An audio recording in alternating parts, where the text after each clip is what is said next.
bħala bniedem u kif kien? Hija kien naqra riservat fis-sens. Kien friendly ħafna, imma kien iżomm ħafna għalih. Jiġri hekk hemm xi ħaġa tiddejqu. Kien iżomm ħafna għalih. Ma kienx hemm persun, speċjalment il-familja. Jiġri aħna bħala familja konna close ħafna, konna ħadmu flimkien, ġifieri immaġna jien missieri u fl-istess uffiċċju. Imma kien joqgħod attent xi jgħid. U kien riservat, per eżempju jiena jekk nara l-ħija naqa' dawn kont ngħid hemm xi ħaġa tiddejqu. Ma kienx jisprimu ruħu daqshekk. Hija kienet titlalu ħafna pressjoni u lejn l-aħħar ma kienx qed iħossu sew. Però lilna għalhekk qatlek il-familja mhux kien jgħidilna. Lilna ma kien jgħidilna xejn, ġifieri ma kienx jgħid li brajt ħossni ma niflaħx dal-aħħar. Jew lil missieri kienet qed titlalu ħafna pressjoni, però l-viċin tiegħu. Fatti kien hemm ħabib partikolari wara għalinna li kien għallu sma' mhux qed nħossni sew dal-aħħar ta' ma x'inhu ġieli. Għallu ma tajtx il-missieri tal-pija tal-familja tgħidilhomx għax ma ġin kwetom. Daw affarijiet li skoprejnihom wara ġifieri ma konniex nafu. U hija miet, ġifieri kien Ċipru, kellu blood clot bażikament, ġifieri huwa stroke. Kien telatlu ħafna pressjoni u ċaqbu miet. Dak iż-żmien kien żmien recession, ġifieri kien hawn problemi naqa' fil-business. Ġifieri il-fashion kienet għaddejja minn challenges kbar. U l-pressjoni kienet fuq, ovvjament, u bħal kull businessman ieħor dak iż-żmien.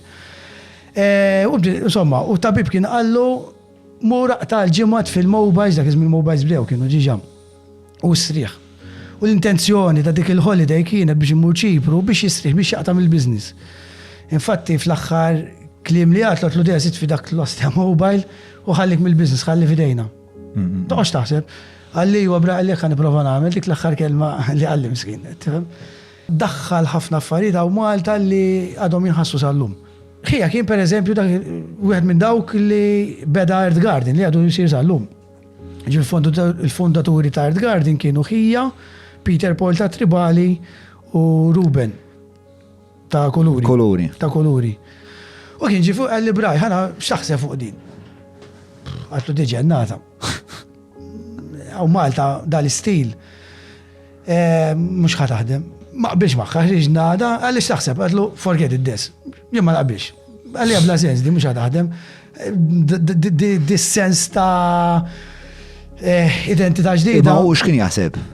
Ja, u kien jaħseb isma' l-parties issa għazzew id-dinja, ilhom isiru ħafna. Nis jiena jgħid nagħmilhom irid nagħmel xi ħaġa ġdida, kien jaħseb hija. U meta beda mal-ewwel kien mill-uħ tajjeb? Kien mill-uħ. Kien tajjeb ħafna. L-ewwel. Mill-ewwel. Bistja, okej. Kien minn tal-bidu f'ħafna affarijiet. Ġieli stess ma konx nifhmu.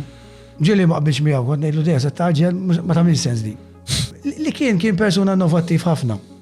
Hekk kien, ġifieri meta kien jilħaq fej u qed jaħseb li għandu jilħaq xin jilħaq ċertu livell kien jgħid isma' nikkrea xi ħaġa ġdida. Kienet tal-ħwejjeġ kellu Exit Valletta, Exit Paula, Exit Gozo, Miss 60 Valletta, Miss 60 Gozo, Miss 60 Slima.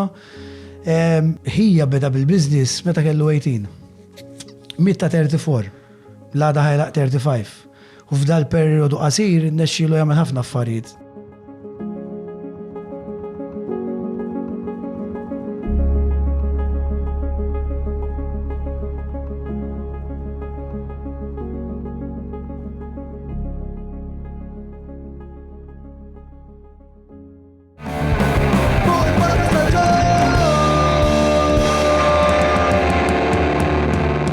Mela, tlaqna?